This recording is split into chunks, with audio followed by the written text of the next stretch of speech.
Olá pessoal, qual é o cenário? Estamos numa sexta-feira, só que dentro da oitava do Natal.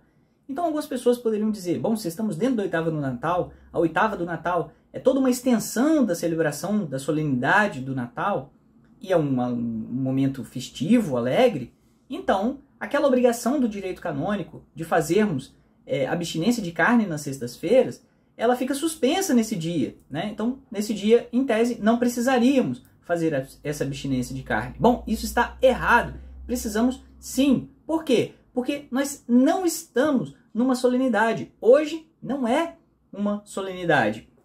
O direito canônico, ele diz o seguinte aqui, pessoal.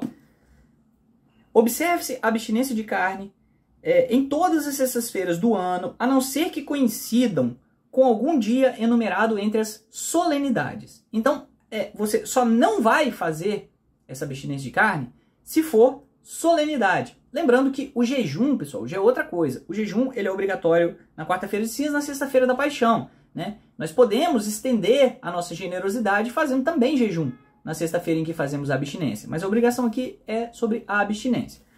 Então, só quando é solenidade que a gente suspende essa obrigação da abstinência. Mas hoje não é uma solenidade, então devemos sim fazer abstinência de carne. O que diz o Missal Romano nas suas normas universais, bem no iniciozinho dele? Eu vou dar um pause aqui no vídeo para mostrar para vocês no texto, pessoal. O nosso ponto de partida, pessoal, e que costuma gerar confusão, está aqui. A celebração das duas maiores solenidades, Páscoa e Natal, prolonga-se por 8 dias seguidos. Esse prolongamento da celebração do Natal, pessoal, ele se dá não com relação à sua natureza de solenidade, mas ao nosso coração que vai celebrando e retomando o Natal do Senhor mais fortemente nos primeiros 8 dias, depois um pouco mais fraco, mas ainda assim até o final do tempo do Natal. De modo que essa regressão que vai acontecendo dentro do tempo do Natal, ela é uma verdadeira progressão no nosso ano litúrgico rumo ao tempo comum que seguirá. Então, pessoal, quais os fundamentos que a gente tem para isso? Bom, o primeiro fundamento é que no tempo pascal, esses 8 dias que formam a oitava da Páscoa, eles são sim celebrados como solenidades do Senhor. Então, isso aqui está expresso para o tempo pascal. Os 8 dias da oitava do tempo pascal são solenidades do Senhor. Por quê? Porque é uma oitava? Não, porque foi dito que esses 8 dias são solenidades e pronto. Agora, com relação ao tempo do Natal, não existe essa informação. E aí eu pergunto para vocês, vocês acham que se eles tiveram cuidado de colocar isso aqui eles simplesmente esqueceram, comeram mosca? Ou o fato de estar expresso aqui e não estar expresso aqui, não significa então que essa omissão aqui foi proposital justamente para fazer uma afirmação implícita de quê? De que esses 8 dias, então, nesse caso aqui do tempo do Natal, não são solenidades. Esse é o primeiro argumento.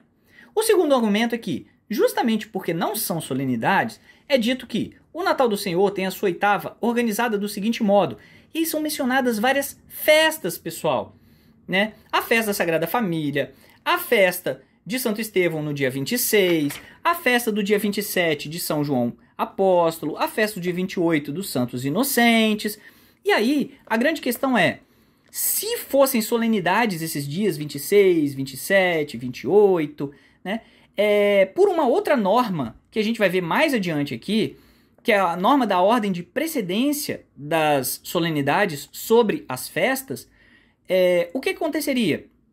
Se fossem solenidades esses dias, por conta da oitava, a gente não poderia celebrar essas festas como festas, né? A festa ela não pode coincidir ser uma solenidade e uma festa ao mesmo tempo, e nem a festa pode prevalecer sobre a solenidade. Mas é a solenidade que prevalece sobre a festa. Então, se é celebrada a festa nesses dias, e de fato a gente celebrou, né, significa que esses dias não são solenidades, né? Então, esse é um segundo argumento.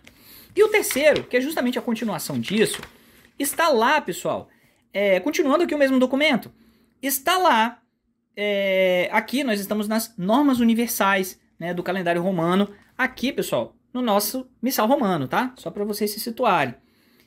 Seguindo aqui, a gente vai ver nessa tabela dessa ordem de precedência, ou seja, do mais importante, né, e consequentemente do que tem que prevalecer sobre as outras coisas, a gente vai ver primeiro o Tríduo Pascal e depois as principais solenidades, começando pelo Natal, todas juntas aqui no mesmo nível no item 2. Pensa nesses numerozinhos aqui como níveis, pessoal.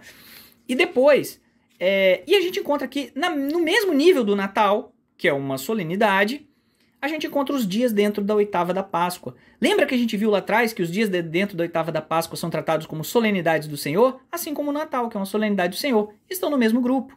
Agora, cadê os dias da oitava do Natal, pessoal? Que deveria estar aqui se fosse, então, uma solenidade. Bom, esses dias do Natal, esses dias da oitava do Natal, você passa, olha só quantos níveis você vai pulando, e você chega lá no item 9. E você vê aqui, dias dentro da oitava do Natal, abaixo das festas, pessoal. Ou seja, de modo nenhum uma solenidade poderia estar abaixo das festas, né? E também, se fosse simplesmente a oitava os dias da oitava fosse um prolongamento do Natal, de mesma natureza, obviamente eles não poderiam estar em classes, classificados em ordens de precedência diferentes, né? Então, por conta disso tudo, a gente percebe que não estamos, hoje, por exemplo, na sexta-feira, dentro da oitava do Natal, nós não estamos numa solenidade. E então, aplica-se o jejum, né? A regra da abstinência de carne do direito canônico, né? Porque não é uma solenidade. Devemos sim fazer a abstinência de carne. Então, pessoal, a conclusão é que no dia de hoje, não sendo uma solenidade, devemos fazer a nossa abstinência de carne, porque caímos naquele preceito da sexta-feira, de abstinência nas sextas-feiras. E com relação ao jejum, bom, o jejum ele não é obrigatório nas sextas-feiras comuns ao longo do ano, né?